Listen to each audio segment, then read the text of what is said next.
La Belle au bois dormant. Il était une fois, dans un royaume lointain, un roi et une reine. La reine avait longtemps désiré avoir un enfant, mais elle ne put en avoir.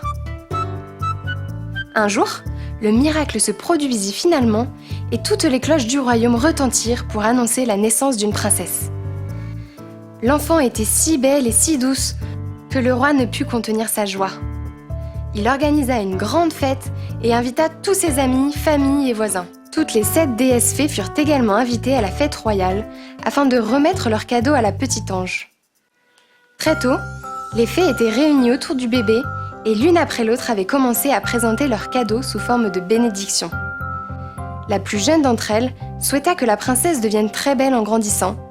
La suivante souhaita que la princesse soit gentille et généreuse. La troisième souhaita que la princesse fasse tout avec grâce. La quatrième souhaita que la fille puisse danser aussi légèrement qu'une plume. La cinquième souhaita qu'elle chante comme un rossignol. Et la sixième dit qu'elle joue parfaitement tous les instruments de musique. Alors que les invités se réjouissaient, la porte s'ouvrit violemment. C'était une vieille fée bossue portant des haillons noirs. Elle était en colère et voulait montrer son dépit pour n'avoir pas été invitée à la fête. Sans hésitation, elle dit à haute voix : « Lorsqu'elle aura 15 ans, la princesse se piquera le doigt avec le fuseau d'un rouet et tombera morte. » Puis, sans aucun autre mot, elle se retourna et quitta la salle. Tout le monde fut horrifié et la reine s'évanouit. Mais la 7e fée, qui n'avait pas encore formulé son souhait, s'avança calmement. Son pouvoir ne pouvait pas ôter la malédiction, mais elle pouvait la modifier. Ainsi, elle dit : « À présent, votre fille ne mourra pas. Au contraire, elle tombera dans un profond sommeil qui durera 100 ans. » Au fil des années, les promesses des fées se réalisèrent, une à une. La princesse grandissait toute belle, modeste, gentille et intelligente. Toute personne qui la voyait ne pouvait que l'aimer. Le roi et la reine furent déterminés à empêcher que le sort jeté à la princesse par la fée rancunière ne se réalise. Ils ordonnèrent que tous les fuseaux de rouet du royaume soient détruits. Il fut interdit à tous de parler à la princesse du sort qui lui a été jeté parce qu'ils ne voulaient pas qu'elle soit inquiète ou triste. Dans la matinée de son 15e anniversaire, la princesse se réveilla très tôt, toute excitée d'avoir une année de plus. Elle s'était réveillée si tôt qu'elle se rendit compte que tous les autres étaient encore endormis. La princesse alla de chambre en chambre pour s'occuper, en attendant que le reste du château se réveille. Elle se promena dans tout le palais, regardant dans les chambres et couloirs, et finalement, elle arriva dans une vieille tour. Elle monta les escaliers étroits et aérés, puis atteignit une petite porte. Une clé rouillée était dans la serrure, et lorsqu'elle la retourna, la porte s'ouvrit. Une vieille femme était assise dans une petite pièce avec un fuseau, filant son lin. La vieille dame était si sourde qu'elle n'avait jamais entendu que le roi avait ordonné que tous les fuseaux de rouet soient détruits. « Bonjour, mémé !» dit la princesse. « Que faites-vous ?»« Je file du lin !» répondit la vieille femme. « Quelle est cette chose qui tourne si joyeusement ?» demanda la princesse. Puis, elle prit le fuseau et essaya de filer. Mais à peine avait-elle touché le fuseau qu'il lui piqua le doigt. En ce moment, elle tomba sur le lit tout près et s'endormit profondément. Le roi, la reine et tous les serviteurs avaient tous commencé leur routine matinale et, en plein milieu de leurs tâches, ils se mirent tous à dormir. Les chevaux s'endormirent dans l'écurie, les chiens dans la cour, les pigeons sur le toit et les insectes sur le mur. Même le feu dans le foyer s'éteignit et s'endormit. Une femme de ménage, qui était assise dans la cuisine, avec devant elle une poule prête à déplumer, s'endormit. Le cuisinier réprimandait un des garçons de cuisine pour une bêtise qu'il avait fait, mais tous les deux s'endormirent. Le vent s'endormit et, devant le château, aucune feuille des arbres ne bougeait. Autour du château, une haie de roses commença à pousser. Chaque année, elle poussait davantage jusqu'à rendre invisible le château dormant. Il y avait une légende dans le pays concernant la douce Belle au bois dormant, tel fut le nom de la fille du roi, et de temps en temps, des princes essayaient de forcer le passage pour rentrer dans le château. Mais c'était impossible, parce que les épines les attrapaient et les empêchaient de passer. Plusieurs années plus tard, un prince vint dans le pays et écouta un vieux raconter l'histoire du château derrière la barrière d'épines et la belle princesse qui s'était endormie depuis 100 ans. Il apprit également que plusieurs princes avaient essayé de traverser la barrière d'épines, mais aucun d'eux ne réussit et beaucoup furent bloqués dans les épines et y moururent. Le jeune prince était déterminé et dit « Je n'ai pas peur, je dois y aller et voir cette Belle au bois dormant. » Le bon vieux fit tout ce qu'il pouvait pour l'en dissuader, mais le prince ne l'écouta pas. À présent, les 100 ans venaient de s'écouler. Lorsque le prince s'approcha de la barrière d'épines, il fut recouvert par de belles et larges roses. Les épines lui cédèrent le passage de leur propre gré et le laissèrent passer sans être blessé. Sur la cour, le prince vit les chevaux et les chiens endormis. Les pigeons endormis étaient sur le toit, leurs têtes enfouies dans leurs ailes. Lorsqu'il entra, il vit les insectes endormis sur les murs et les serviteurs dans les pièces. Près du trône, le roi et la reine étaient couchés, dormant paisiblement côte à côte. Dans la cuisine, le cuisinier, le garçon de cuisine et la femme de ménage dormaient tous, reposant leurs têtes sur la table. Le prince continua. Tout était si calme qu'il pouvait entendre sa respiration.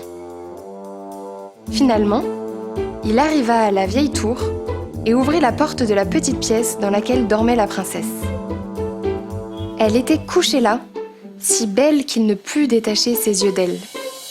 Il se baissa et toucha les pieds de la princesse. Aussitôt, la Belle au bois dormant ouvrit les yeux, lui sourit, puis dit « Pourquoi as-tu mis autant de temps ? Je t'ai attendu durant des années, mon amour. » Tous les autres habitants du royaume se réveillèrent au même moment. Ils se remirent tous au travail. Le prince et la princesse organisèrent un grand mariage et tout le royaume fut invité. Il y avait assez de nourriture et de boissons pour tout le monde. Le brave prince épousa la belle princesse et ils vécurent heureux tous les deux. Morale, le bien finit toujours par dominer le mal. La fée et le trésor caché. Un jour, un pauvre homme marchait à travers une forêt. Il avait beaucoup travaillé dans la matinée et avait très faim. Il avait son petit déjeuner avec lui et cherchait un endroit pour s'asseoir et manger. Il vit un endroit près d'un ancien arbre d'huile de ricin. C'était une journée chaude et ensoleillée et l'homme s'installa pour manger. Il avait juste une petite quantité de nourriture et lorsqu'il finit de manger, il avait encore faim. Lorsqu'il s'apprêta à se lever pour partir, une pomme tomba tout près de lui. L'homme essaya de voir d'où venait la pomme et, lorsqu'il leva les yeux, il vit une belle petite fée perchée aux branches de l'arbre. Elle avait de petites ailes colorées et jouait de la flûte. Le pauvre homme n'avait jamais vu de fée auparavant et était donc surpris. « Salut mon ami, pourquoi es-tu si triste ?» Je suis très pauvre. Je n'ai pas assez de nourriture à manger. Je travaille dur tous les jours, mais ce n'est toujours pas suffisant pour que je survive. D'accord, je vais t'aider mon ami. Ne t'inquiète pas. La fée joua quelques mélodies avec sa flûte et une houe apparut devant l'homme. Prends cette houe et commence à creuser autour de cet arbre. Continue par creuser et tu trouveras un joli trésor. Tu pourras vivre heureux avec durant le reste de tes jours. Merci, gentille fée. La fée sourit et partit en jouant de belles mélodies avec sa flûte. L'homme commença à creuser. Il creusa et creusa. Le soleil était très ardent cet après-midi-là, mais il était curieux de savoir si le trésor existait vraiment. Très tôt, il avait déjà creusé un trou profond et soudain, tong tong, la houe cogna une surface. L'homme épousseta rapidement la surface et vit un coffre en or brillant dans la terre. Il le déterra et regarda à l'intérieur. C'était plein de diamants, de rubis et plein d'autres pierres précieuses.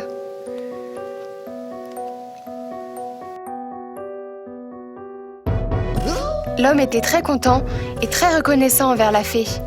Mais soudain, il eut une idée. Ceci est trop beau pour être vrai.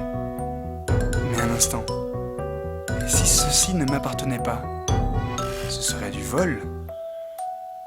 Tout ce qui n'appartient pas à un citoyen appartient au roi. La fée m'a dit de prendre l'or. Mais je ferais mieux d'amener ceci au roi et de demander sa permission. L'homme se dirigea rapidement vers le château. Lorsqu'il arriva chez le roi,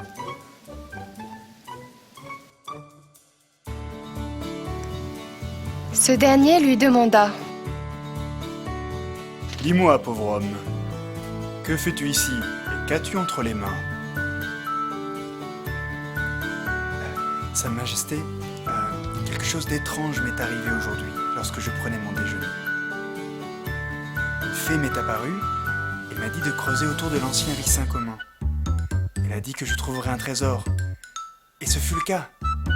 Mais je doute que ce trésor m'appartienne. le pauvre homme posa le trésor devant le roi et recula. Ça pourrait être à quelqu'un d'autre et je n'aimerais pas le voler.